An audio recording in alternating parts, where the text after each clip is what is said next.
शुणिबा वाक्य शुणी आज जो वाक्य आम शुणु ताहा लिपिबंध हेबा निमंते हृदय लिपिबंध हेबा निमंते पुणी तुम दास को तुम हस्ते दौच प्रभु आत्मार दिगुणारे व्यवहार कर सामर्थ्य पूर्णता कर पवित्र आत्मा द्वारा तुम कथा कह वाक्यर निगूढ़ तत्व बुझी बुझाइबा निमंते स्मरण शक्ति दियो ओ प्रभु तुम्हें साहसिक बलवान कर कारण तुम्हें जेपरी पवित्र ओ प्रभु तुम्हें तुम्हारी वाक्य जेपरी पवित्र आम को पवित्र हेबा निमंते तुम्हें वाक्य दे आशीर्वाद कर बोली आम निवेदन करुछु वक्ता और श्रोता को तुम्हें आशीर्वाद करिछ बोली धन्यवाद दे त्राणकर्ता उद्धारकर्ता जीसु नाम रे प्रार्थना मागुछु आमेन आमेन। मु भद्र सार को आगामी समय निमंते वेलकम स्वागतम जनाए से वाक्य दे आम को वाक्य दे साक्ष्य दे आम को आग को कड़ाई नेबे बहुत धन्यवाद आज्ञा। Thank you sir welcome. आज सकाळे प्रभु जीशु ख्रीष्ट नाम रे समस्त को मोर हृदयपूर्ण प्रेम नमस्कार जनाए। Praise the Lord. बसीथिबा समस्त शुभ कामना करे प्रत्येक प्रभु आशीर्वाद करंतु जो पालक बंधु मैंने आज रही से विभिन्न जगह को प्रार्थना जीवे से आशीर्वाद करंतु आम निष्पत्ति नहीं बाइबल किसी चरित्र को आम मैंने पाठ करवा प्रथम चरित्र आम मैंने आदम को देखुलु आदम ईश्वर द्वारा स्वहस्तर निर्मित व्यक्ति अटंती से प्रथम मनुष्य अटंती तेरे तांको विषय आलोचना करने पूर्व आम गतकाली आदि पुस्तक एक अध्याय किसी अंश देखिलु जहाँकि सृष्टिर विवरण कथा लिखा जाए सृष्टिर 6 दिन कौन कौन सृष्टि है से सब जिन देखिलु एवं सप्तम दिन में परमेश्वर विश्राम ने आम देखिलु तेरे षष्ठ दिन में परमेश्वर सब किसी सृष्टि कले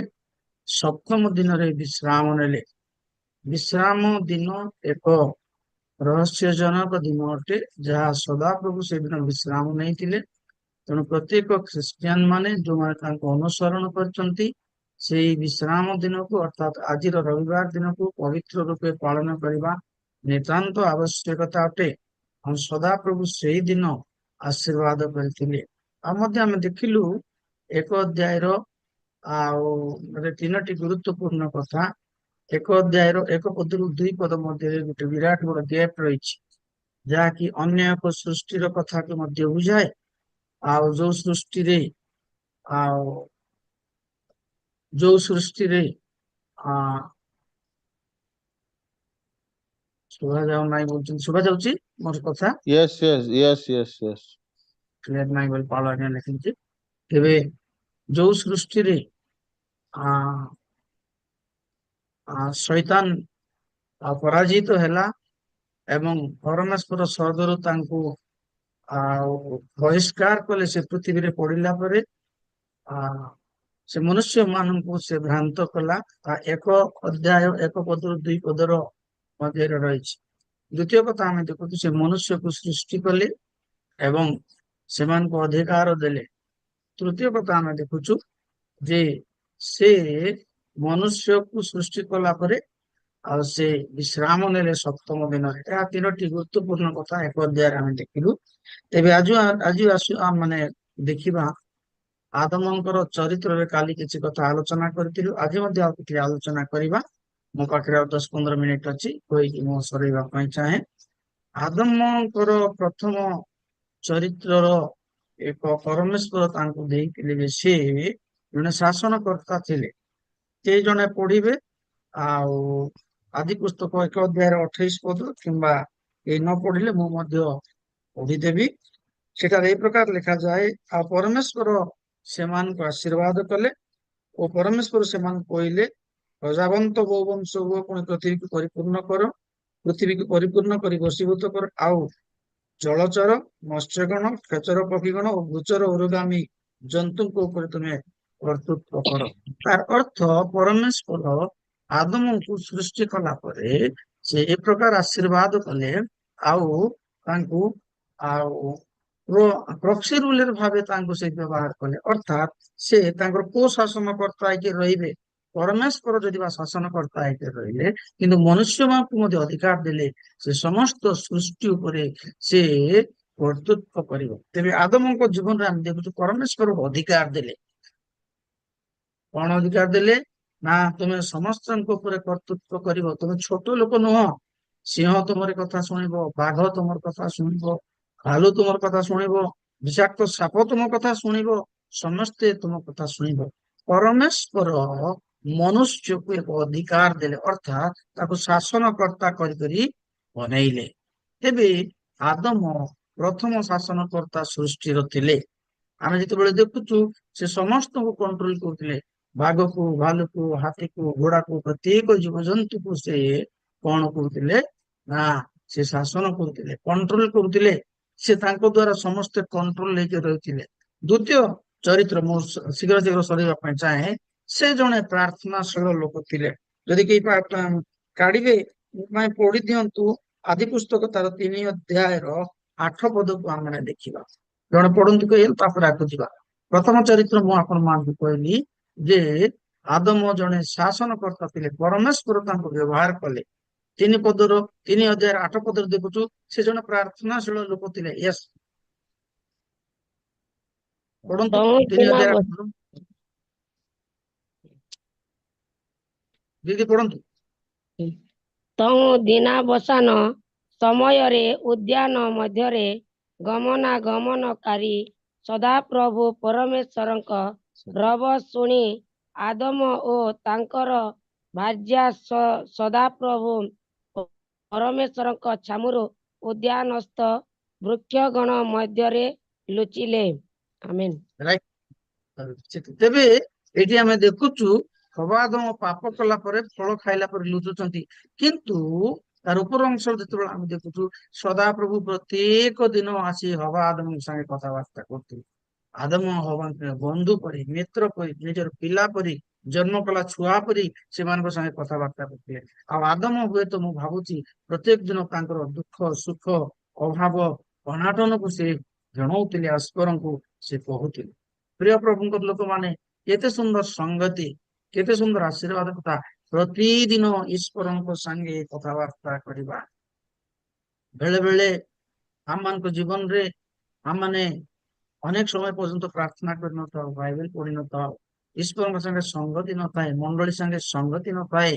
ଆଉ କିନ୍ତୁ ଏଠି ଆମେ ଦେଖୁଛୁ ଏକ ଉତ୍ତମ ଚରିତ୍ର ଆଦମଙ୍କ ଥିଲା। ପ୍ରତିଦିନ ପ୍ରଭୁ ତାଙ୍କ ପାଖକୁ ଆସୁଥିଲେ, କଥା ହଉଥିଲେ। କାହିଁକି? ସନ୍ତୁଷ୍ଟ ହଉଥିଲେ। ଯେତେବେଳେ ସେ ତାଙ୍କ କଥାବାର୍ତ୍ତାରେ ସନ୍ତୁଷ୍ଟ ହଉଥିଲେ, ପ୍ରତ୍ୟେକ ଦିନ ସେମାନଙ୍କର ଭବିଷ୍ୟତ କଥା ଆଲୋଚନା କରୁଥିଲେ, ସେମାନଙ୍କର ଦୁଃଖ ସୁଖ କଥା ବୁଝୁଥିଲେ। ପ୍ରଭୁ ପରମେଶ୍ୱର ଆଦମଙ୍କ ସାଙ୍ଗେ କଥାବାର୍ତ୍ତା କଲେ। ତୃତୀୟ ଗୁଣ ଆମେ ଦେଖିବା। ପ୍ରଥମ ଗୁଣ କହିଲି ଶାସନକର୍ତ୍ତା, ତାଙ୍କ ଚରିତ୍ର। ଦ୍ଵିତୀୟ, ସେ ଜଣେ ପ୍ରାର୍ଥନାଶୀଳ ଲୋକ ଥିଲେ, ଈଶ୍ୱରଙ୍କ ସାଙ୍ଗେ ଚାଲୁଥିଲେ, ବୁଲୁଥିଲେ, କଥା ହଉଥିଲେ, ଆଗକୁ ବଢୁଥିଲେ। ତୃତୀୟ ଗୁଣ ଆମେ ଦେଖିବା 3 ଅଧ୍ୟାୟର 7 ପଦ। ପଢନ୍ତୁ ଦିଦି, କିଏ ଆଉ ପଢି ଦିଅନ୍ତୁ 3 ଅଧ୍ୟାୟର 7 ପଦ।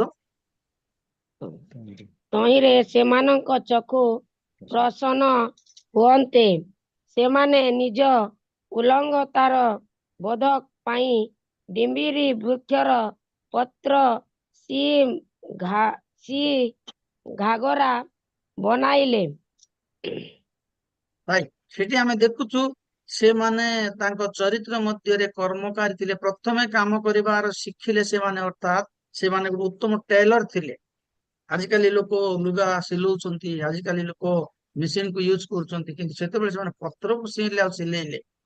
ଜଣେ କର୍ମକାରୀ ଥିଲେ। ପାପକୁ ଲୁଚେଇବା ପାଇଁ ସେମାନେ ଯୋଉ ବସ୍ତ୍ର ପିନ୍ଧିଲେ, ଆମେ ଆଜିକାଲି କହିପାରୁ ଯେ ସେମାନେ ଆଉ ପ୍ରଥମ ଟାଇଲର ଥିଲେ। ଆଜିକାଲି ଟାଇଲର ଫେଲ ମାରିବ ତାଙ୍କ ସାଙ୍ଗେ। ସେମାନେ ହାତରେ ନିଜର ଲଜ୍ଜାକୁ ସେମାନେ ନିବାରଣ କରିଥିଲେ। ମୋ ପ୍ରିୟ ପ୍ରଭୁଙ୍କ ଲୋକମାନେ, ଆଦମ ହବାଙ୍କର ଅନେକ ଗୁଣ ରହିଛି, ବହୁତ ଭଲ ଗୁଣାକ ରହିଛି, ଯାହାକି ଆମକୁ ଫଲୋ କରିବା ଦରକାର ଅଛି। ହୁଏତ ସେମାନେ ପାପ କଲେ, ସେଥିପାଇଁ ଆମେ ପାପର ଅଧୀନରେ ରହିଲୁ ଆଜି, କିନ୍ତୁ ପ୍ରଭୁ ଯୀଶୁଖ୍ରୀଷ୍ଟଙ୍କ ରକ୍ତ ଦ୍ଵାରା ଆମେ ଧାର୍ମିକ ପ୍ରାପ୍ତ ହେଲୁ। ତେବେ ଆଦମଙ୍କର ଅନେକ ଗୁଣ ମାନଙ୍କ ମଧ୍ୟରେ ସେ ପ୍ରଭୁ ତାଙ୍କୁ ଏକ କର୍ତ୍ତୃତ୍ୱର ଭାର ଦେଇଥିଲେ। ପ୍ରଥମ ଗୁଣ, ସେ ଜଣେ ଶାସନକର୍ତ୍ତା ଥିଲେ। ଦ୍ଵିତୀୟ ଗୁଣ, ସେ ଜଣେ ପ୍ରାର୍ଥନାଶୀଳ ବ୍ୟକ୍ତି ଥିଲେ। ତୃତୀୟ ଗୁଣ ସେ ଜଣେ କର୍ମକାରୀ ଥିଲେ, ଅର୍ଥାତ୍ ସେ ପ୍ରଥମ ଟେଲର ଥିଲେ। ଚତୁର୍ଥ ଗୁଣ ଆମେ ଦେଖିବା 3 ଅଧ୍ୟାୟର 23 ପଦ ପଢନ୍ତୁ ଦିଦି, ନହେଲେ ଆଜ୍ଞା କେହି ଜଣ ପଢି ଦିଅନ୍ତୁ, ଯିଏ ପାଇଛନ୍ତି କାଢିଥାନ୍ତୁ 3 ଅଧ୍ୟାୟ। ଆଉ 4-5 ମିନିଟ୍ 7 ମିନିଟ୍ ମୋ ପାଖରେ ଅଛି। ହଁ, ଏଥିପାଇଁ ସଦାପ୍ରଭୁ ପରମେଶ୍ୱର ଏଦନ ଉଦ୍ୟାନରୁ ତାଙ୍କୁ ବାହାର କରି ଦେଲେ ଓ ସେ ଯେଉଁ ମୂର୍ତ୍ତିକାରୁନିତ ହୋଇଥିଲେ ତହିଁରେ କୃଷିକର୍ମ କରିବାକୁ ତାଙ୍କୁ ନିଯୁକ୍ତ କଲେ। ରାଇଟ୍। ସେ ପ୍ରଥମ କୃଷକ ଥିଲେ। ଯୋଉମାନେ ପଶ୍ଚିମ ଓଡିଶାର ଲୋକମାନେ ପ୍ରାୟ କୃଷି କର୍ମ କରନ୍ତି, ଆପଣଙ୍କ ଭଳି ଜଣେ ପ୍ରଥମ କୃଷକ ଥିଲେ, ଚାଷ କରୁଥିଲେ। ପରମେଶ୍ୱର ଯେତେବେଳେ ତାଙ୍କୁ ତୋଡ଼ିଲେ, ଖାଲି ତୋଡ଼ିଲେ ନାହିଁ କିନ୍ତୁ କାର୍ଯ୍ୟରେ ନିଯୁକ୍ତ ଥିଲେ। ତେବେ ତାଙ୍କର ଚତୁର୍ଥ ଗୁଣ ହଉଛି ସେ ପ୍ରଥମ କୃଷକ ଥିଲେ।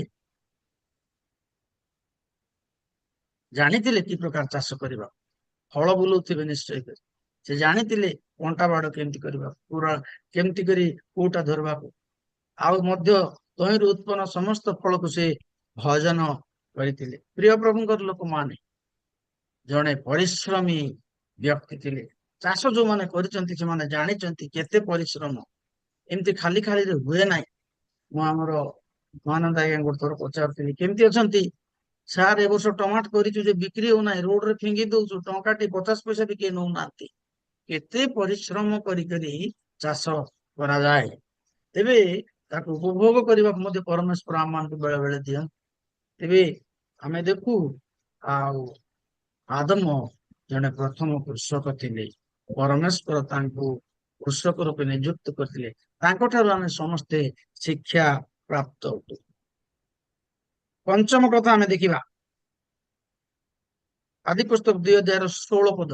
ସେ ଜଣେ ପ୍ରଥମ ଉତ୍ତମ ବିଷୟ ଉପଭୋଗକାରୀ ଥିଲେ, ଅର୍ଥାତ୍ ଆଶୀର୍ବାଦ ପ୍ରାପ୍ତ ଥିଲେ। ପଢନ୍ତୁ 16 ପଦ 2 ଅଧ୍ୟାୟର। ସଦାପ୍ରଭୁ ପରମେଶ୍ୱର ସେହି ମନୁଷ୍ୟକୁ ଆଜ୍ଞା ଦେଇ କହିଲେ, ତୁମେ ଉଦ୍ୟାନର ସମସ୍ତ ବୃକ୍ଷର ଫଳ ସ୍ୱଚ୍ଛନ୍ଦରେ ଭୋଜନ କରିପାର। ରାଇଟ୍। ସବୁ ଜିନିଷ ତୁମକୁ ଦିଆଯାଇଛି, ଆଶୀର୍ବାଦ ଦିଆଯାଇଛି, ଫଳ ମୂଳ ଗଛ ଯେତେ ସବୁ ଅଛି ତୁମକୁ ଦିଆଯାଇଛି, ସ୍ୱଚ୍ଛନ୍ଦରେ ଭୋଜନ କରିପାର। ପିଜୁଳି ଛୁଇଁଲେ ମନା ନାହିଁ, ଏପୁଲ ଛୁଇଁଲେ ମନା ନାହିଁ, କମଳା ଛୁଇଁଲେ ମନା ନାହିଁ, ଅଙ୍ଗୁର ଛୁଇଁଲେ ମନା ନାହିଁ। ସମସ୍ତ ବିଷୟ ପରମେଶ୍ୱର ଭରି ଦେଇଛନ୍ତି, ଆଉ ତାକୁ ଉପଭୋଗ କରିବାକୁ ଦେବେ। ଭିତରଚକ କହନ୍ତି ଏବଂ ଜ୍ଞାନୀ ସୋଲୋମନ ମଧ୍ୟ କହନ୍ତି, କେହି କେହି ଅର୍ଜନ କରନ୍ତି କିନ୍ତୁ ଭୋଗ କରିବାକୁ ଦିଅନ୍ତି ନାହିଁ। ତେବେ ପରମେଶ୍ୱରଙ୍କର ଲୋକମାନଙ୍କୁ ପରମେଶ୍ୱର ଭୋଗ କରିବାକୁ ଦିଅନ୍ତି। ଆଉ ଆଦମ ମଧ୍ୟ ସେ ଭିତରୁ ଜଣେ ଥିଲେ ଯେ ପ୍ରଭୁ ସବୁ ବିଷୟ ତାଙ୍କୁ ଦେଇଥିଲେ। ସେ ପ୍ରଥମ ଉତ୍ତମ ବିଷୟ ଉପଭୋଗକାରୀ ବ୍ୟକ୍ତି ଅଟନ୍ତି, ଆଶୀର୍ବାଦ ପ୍ରାପ୍ତ ବ୍ୟକ୍ତି ଅଟନ୍ତି। ତାଙ୍କର ଯୋଉ ଗୁଣ ମାନଙ୍କ ମଧ୍ୟରେ ସେଇ ଗୁଣ ହଉଛି ସେ ଉତ୍ତମ ବିଷୟ ଉପଭୋଗକାରୀ ଜଣେ ବ୍ୟକ୍ତି ଥିଲେ। ନେକ୍ସଟ ଆମେ ଦେଖିବା 6 ନମ୍ବରରେ, ଆଉ 2 ଅଧ୍ୟାୟର 24 ପଦ ପଢି ଦିଅନ୍ତୁ ଦିଦି। 2 ଅଧ୍ୟାୟର 24।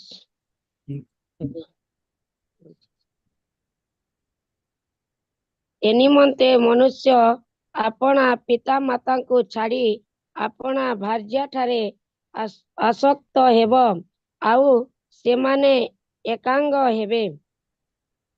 ସେ ପ୍ରଥମ ସ୍ୱାମୀ ଥିଲେ। ଜାଣିନାହିଁ ତାଙ୍କର ସାଙ୍ଗେ ତାଙ୍କ ସ୍ତ୍ରୀର କଣ ସମ୍ପର୍କ ରହିଥିଲା, ବାକି ସେ ପ୍ରଥମ ସ୍ୱାମୀ ଥିଲେ। ହୁଏତ ତାଙ୍କ ସ୍ତ୍ରୀ ସାଙ୍ଗେ ତାଙ୍କର ଏତେ ଭଲ ସମ୍ପର୍କ ଥିଲା କି ନଥିଲା ଆମେ ଜାଣିପାରୁନାହିଁ, କିନ୍ତୁ ସ୍ୱାଧୀନ ଉଭୟଙ୍କ ମଧ୍ୟରେ ଥିଲା। ସେଥିପାଇଁ ସର୍ପ ଯେତେବେଳେ ଆସିକରି ଫଳ ଦଉଛି, ଆଦମକୁ ନ ପଚାରୁଣୁ ହବା ଖାଇ ଦଉଛନ୍ତି। ଆପଣ ମାନେ ଚିନ୍ତା କରନ୍ତୁ, ଆଜିକାଲି ହୁଏତ ପ୍ରତ୍ୟେକ ଜିନିଷ ପଚରା ପଚରି ହେଇକରି କଥାବାର୍ତ୍ତା କରିକରି ଆଉ ଆମ ମାନେ କରିଥାଉ, କି ଅନ୍ୟମାନେ ଦୁନିଆରେ କରିଥାନ୍ତୁ, ଯେ ଜଣେ ଉତ୍ତମ ସ୍ୱାମୀ ଭାବରେ ସେ ତାଙ୍କୁ ପଚାରିଲେ ନାହିଁ, ଏ ତୁମେ କଣ କଲ କଣ ନାହିଁ, କି ତାଙ୍କୁ କିଛି କଲେ ନାହିଁ। ତେବେ ତାଙ୍କର ଗୁଣ ମଧ୍ୟରେ ଜଣେ ଉତ୍ତମ ସ୍ୱାମୀ ଥିଲେ। ଖାଲି ପ୍ରାର୍ଥନାଶୀଳ ଲୋକ ନଥିଲେ, ଖାଲି ଉତ୍ତମ ବିଷୟ ପ୍ରାପ୍ତକାରୀ ନଥିଲେ, ଖାଲି କୃଷକ ନଥିଲେ, ସେ ଜଣେ ଉତ୍ତମ ସ୍ୱାମୀ ଥିଲେ। ତାଙ୍କ ସ୍ତ୍ରୀ ସାଙ୍ଗେ ପାପ କଲା ପରେ ମଧ୍ୟ ସେମାନେ ଉଭୟ ଲୁଚି ଯାଉଛନ୍ତି। ପରମେଶ୍ୱର ଯେତେବେଳେ ଡାକୁଛନ୍ତି 2 ଜଣ ଯାଉଛନ୍ତି, ନହେଲେ ସେ କହିଥାନ୍ତେ ପୁଣି ତୋ ଯୋଗୁଁ ଏମିତି ହେଲା, ଅବଶ୍ୟ ପରମେଶ୍ୱରଙ୍କୁ ସେ କହିଲେ ତମେ ଦେଇଥିବା ନାରୀ ଦ୍ଵାରା ସବୁ ହେଲା, କିନ୍ତୁ ତାଙ୍କ ଠାରୁ ସେ ଅଲଗା ହେଇଥାନ୍ତେ, କିନ୍ତୁ ତାହା ସେ କଲେ ନାହିଁ। ତାଙ୍କ ସାଙ୍ଗେ ରହିଲେ, ମିଳିମିଶି କରି ଚାଲିଲେ। ନେକ୍ସଟ ଗୁଣ ଆମେ ଦେଖୁଛୁ 1 ଅଧ୍ୟାୟର 27 ପଦକୁ ଯେତେବେଳେ ଆମେ ଦେଖୁଛୁ, ସେ ପ୍ରଥମ ମଣିଷ ଥିଲେ। ଏବଂ ଆମେ ଦେଖୁଛୁ ସେ ପ୍ରଥମ ବାପା ଥିଲେ। 4 ଅଧ୍ୟାୟରେ 1 ପଦ ଯେତେବେଳେ ଆମେ ଦେଖୁଛୁ, ଅନେକ ଗୁଣ ଚରିତ୍ର ଆଦାମଙ୍କର ଅଛି, କିନ୍ତୁ ସେଇ ଭିତରୁ କିଛି ବିଷୟ ମୁଁ ହାଇଲାଇଟ କରିବାକୁ ଚାହେଁ ଆପଣମାନଙ୍କୁ। ତାହା ହଉଛି ସେ ପ୍ରଥମ ପ୍ରାର୍ଥନାଶୀଳ ବ୍ୟକ୍ତି ଥିଲେ। ପ୍ରିୟ ପ୍ରଭୁଙ୍କ ଲୋକମାନେ, ସେଥିପାଇଁ ଯଦି ସେ ପାପ କଲେ, ପରମେଶ୍ୱର ତାଙ୍କୁ ତଡ଼ିଲେ ଏଦନ ଉଦ୍ୟାନରୁ, କିନ୍ତୁ ତାଙ୍କ ପାଇଁ ଏକ ପରିତ୍ରାଣର ବ୍ୟବସ୍ଥା କଲେ। ସେଇ ସମୟରେ ତଡ଼ିଲା ପରେ ସେ ଏକ ମେଣ୍ଢାକୁ ମାରିଲେ, ଚର୍ମକୁ ଆଣିଲେ, ତାଙ୍କୁ ପିନ୍ଧେଇଲେ। ତାକୁ ପ୍ରଭୁ ଯୀଶୁ ଖ୍ରୀଷ୍ଟ ବୋଲି ଅନେକ ଲୋକ କୁହନ୍ତି, ଛାୟା ଖ୍ରୀଷ୍ଟ ଅଟନ୍ତି ବୋଲି। ସେ ସମୟରେ ତାଙ୍କୁ ଉଲଙ୍ଗ ତାକୁ ସେ ଲୁଚେଇଲେ, ମେଣ୍ଢାକୁ ବଧ କଲେ, ଆଉ ତାଙ୍କରେ ସେ ସେମାନଙ୍କୁ ଉଦ୍ଧାର କଲେ। ତେବେ ଜଣେ ପ୍ରାର୍ଥନାଶୀଳ ବ୍ୟକ୍ତି କେବେ କେବେ ଭୁଲ କରିପାରେ, କିନ୍ତୁ ଯେତେବେଳେ ସେ ଅଜଣାତ ଭୁଲ କରି ପରମେଶ୍ୱର ତା ଦୋଷକୁ ଲୁଚାଇ ରଖନ୍ତି। ବାଇବେଲରେ ଲେଖାଯାଏ, ପ୍ରେମ ବହୁଳ ପାପକୁ ଆଚ୍ଛାଦନ କରେ। ତେବେ ପରମେଶ୍ୱର ଆଦମଙ୍କୁ ଏକ ବସ୍ତ୍ର ପିନ୍ଧେଇଲେ। ସେ ଆଉ ଜଣେ ପ୍ରଥମ ପରିତ୍ରାଣକାରୀ ବ୍ୟକ୍ତି ଥିଲେ ବୋଲି ମଧ୍ୟ ଆମେ କହିବାକୁ ଗଲେ ଭୁଲ ହବ ନାହିଁ। ଆଉ ଯେତେବେଳେ ଆମେ ଦେଖୁଛୁ ଅନେକ ଜିନିଷ ଆଦି ପୁସ୍ତକ 1 ଅଧ୍ୟାୟରେ ଦେଖୁଛୁ, ସୃଷ୍ଟିର କଥା ଆଦି ପୁସ୍ତକରେ ପ୍ରଥମ ସୃଷ୍ଟି, ସବୁର ସୃଷ୍ଟି, ମନୁଷ୍ୟର ସୃଷ୍ଟି, ଜୀବ ଜଗତର ସୃଷ୍ଟି, ପାପର ସୃଷ୍ଟି, ମୃତ୍ୟୁର ସୃଷ୍ଟି, ଆଉ ବଳିର ସୃଷ୍ଟି, ଶାସନକର୍ତ୍ତାର ସୃଷ୍ଟି, ଆଉ ପ୍ରକୃତିର ସୃଷ୍ଟି, ଧର୍ମର ସୃଷ୍ଟି, ପ୍ରତ୍ୟେକ ବିଷୟର ସୃଷ୍ଟି ଅଛି। ଏହିପରିକି ମନୋନୀତ ଲୋକମାନଙ୍କର ଅର୍ଥାତ୍ ମଧ୍ୟ ସୃଷ୍ଟି ହେଲା, ଯାହାକି 12 ଅଧ୍ୟାୟରୁ ଆରମ୍ଭ ହେଲା। ପ୍ରିୟ ପ୍ରଭୁଙ୍କର ଲୋକମାନେ, ଆଜି ସକାଳେ ଆମେ ଆଦମଙ୍କର ଅନେକ ଚରିତ୍ର ମାନଙ୍କ ମଧ୍ୟରୁ ଗୋଟିଏ ଦିଟା ଉତ୍ତମ ଚରିତ୍ର ଆମେ ଦେଖୁଛୁ। ସବୁଠୁ ଉତ୍ତମ ଚରିତ୍ର, ସେ ଜଣେ ପ୍ରାର୍ଥନାଶୀଳ ଲୋକ ଥିଲେ। ସେ ଜଣେ ଈଶ୍ୱରଙ୍କର କଥା ଶୁଣିବାର ଲୋକ ଥିଲେ। ସେ ଜଣେ ପରିଶ୍ରମୀ ଥିଲେ। ସେ ଜଣେ ଉତ୍ତମ ସ୍ୱାମୀ ଥିଲେ। ସେ ଜଣେ ଉତ୍ତମ ବାପା ଥିଲେ। ସେ ଜଣେ ଉତ୍ତମ ଆଉ ଅନ୍ୟମାନଙ୍କୁ ଉତ୍ସାହକାରୀ ବ୍ୟକ୍ତି ଥିଲେ। କୌଣସି ପ୍ରକାର ତାଙ୍କର ମନ୍ଦ କଥା ଆମେ ଦେଖିପାରୁନ। ଗୋଟିଏ ଭୁଲକୁ ଛାଡିଲେ ଅନ୍ୟ କୌଣସି ତାଙ୍କ ମନ୍ଦ କଥା ଦେଖୁନାହିଁ। ସେ ଜଣେ ଚରିତ୍ରବାନ ବ୍ୟକ୍ତି ଥିଲେ। ଆପଣ ଯଦି ଆଦି ପୁସ୍ତକକୁ ଦେଖିବେ, ଅନେକ ପୋଲଗାମୀ ଅଛନ୍ତି, ଅନେକ ଲୋକ ବହୁ ସ୍ୱାମୀର ବହୁ ସ୍ତ୍ରୀର ସ୍ୱାମୀ ଅଟନ୍ତି, କିନ୍ତୁ ଆଦମ ଯାହା ହବାକୁ ଦେଇଥିଲେ ପ୍ରଭୁ, ସେ ଶେଷ ପର୍ଯ୍ୟନ୍ତ ଗୋଟିଏ ସ୍ତ୍ରୀକୁ ରଖିଲେ। ଚାହିଁଥିଲେ ରଖିପାରିଥାନ୍ତେ, 1000 ବର୍ଷ ପାଖାପାଖି ବଞ୍ଚିଲେ। ତାଙ୍କର ଅତି ଉତ୍ତମ ଗୁଣ ଆମେ ଦେଖୁଛୁ। ଆଜି ସକାଳେ ପ୍ରଭୁ ଆମମାନଙ୍କୁ ଆଶୀର୍ବାଦ କରନ୍ତୁ। ଆଦମଙ୍କ ତୁଲ୍ୟ ଆମମାନଙ୍କୁ ପ୍ରାର୍ଥନାରେ ଜୀବନ ଦିଅନ୍ତୁ। ଆଦମଙ୍କ ତୁଲ୍ୟ ପରିଶ୍ରମ ପାଇଁ ଆମକୁ ଶିଖାନ୍ତୁ। ଆଦମଙ୍କ ତୁଲ୍ୟ ପ୍ରଭୁଙ୍କ ଠାରେ ଶରଣାଗତ ହେବା ପାଇଁ ଆମକୁ ଶିଖାନ୍ତୁ। ଆଦମଙ୍କ ତୁଲ୍ୟ ପରିବାରର ଯତ୍ନ ନେବାକୁ ଆମକୁ ଶିଖାନ୍ତୁ। ଆଦମଙ୍କ ତୁଲ୍ୟ ସେ ନିଜେ ଶାସନକର୍ତ୍ତା ହେବାକୁ ସେ ଆମକୁ ଶିଖାନ୍ତୁ। ବୁଦ୍ଧି ଆଉ ଜ୍ଞାନ ଦେଇ ଆମକୁ ବ୍ୟବହାର କରନ୍ତୁ। ତେବେ ଆଦମ ଜଣେ ଉତ୍ତମ ଶାସନକର୍ତ୍ତା ଥିଲେ। ସବୁ ପଶୁ ପକ୍ଷୀ ତାଙ୍କୁ ମାନୁଥିଲେ। ଆଦମ ଜଣେ ପ୍ରାର୍ଥନାଶୀଳ ଲୋକ ଥିଲେ। ଆଦମ ଜଣେ ଉତ୍ତମ ଟେଲର ବା ଦରଜି ଥିଲେ। ଆଦମ ଜଣେ ଉତ୍ତମ କୃଷକ ଥିଲେ। ଆଦମ ଜଣେ ଉତ୍ତମ ସ୍ୱାମୀ ଥିଲେ। ଆଦମ ଜଣେ ଉତ୍ତମ ଆଶୀର୍ବାଦ ପ୍ରାପ୍ତ ବ୍ୟକ୍ତି ଥିଲେ। ଆଦମ ଜଣେ ପ୍ରଥମ ମନୁଷ୍ୟ, ପ୍ରଥମ ବାପା ଥିଲେ। ଆଦମଙ୍କର ସମସ୍ତ ଚରିତ୍ର ଆମମାନଙ୍କ ମଧ୍ୟରେ ପ୍ରବାହିତ ହେଉଛି, କିନ୍ତୁ କିଛି ଉତ୍ତମ ଚରିତ୍ର ଆମମାନେ ପାଇପାରୁନୁ, ଯାହାକି ଆମମାନେ କରୁନାହୁଁ। ଆମକୁ ପ୍ରଭୁ ଦେଇଛନ୍ତି। ସକାଳେ ପ୍ରଭୁ ସମସ୍ତଙ୍କୁ ଆଶୀର୍ବାଦ କରନ୍ତୁ। ଆଦମଙ୍କ ତୁଲ୍ୟ ଆମମାନଙ୍କୁ ବହୁବନ୍ତ ପ୍ରଜାବନ୍ତ ଏଇ ଆଶୀର୍ବାଦ ପ୍ରାପ୍ତ ହେବା ପାଇଁ ଆମମାନଙ୍କୁ ଦୟା କରିବା ସଙ୍ଗେ ସଙ୍ଗେ ଆମମାନଙ୍କୁ ସମସ୍ତଙ୍କୁ ତାଙ୍କ ଗୁଣରେ, ଉତ୍ତମ ଗୁଣରେ ଭୂଷିତ କରି ଆମମାନଙ୍କୁ ବ୍ୟବହାର କରନ୍ତୁ। ବହୁତ ବହୁତ ଧନ୍ୟବାଦ। Thank you very much.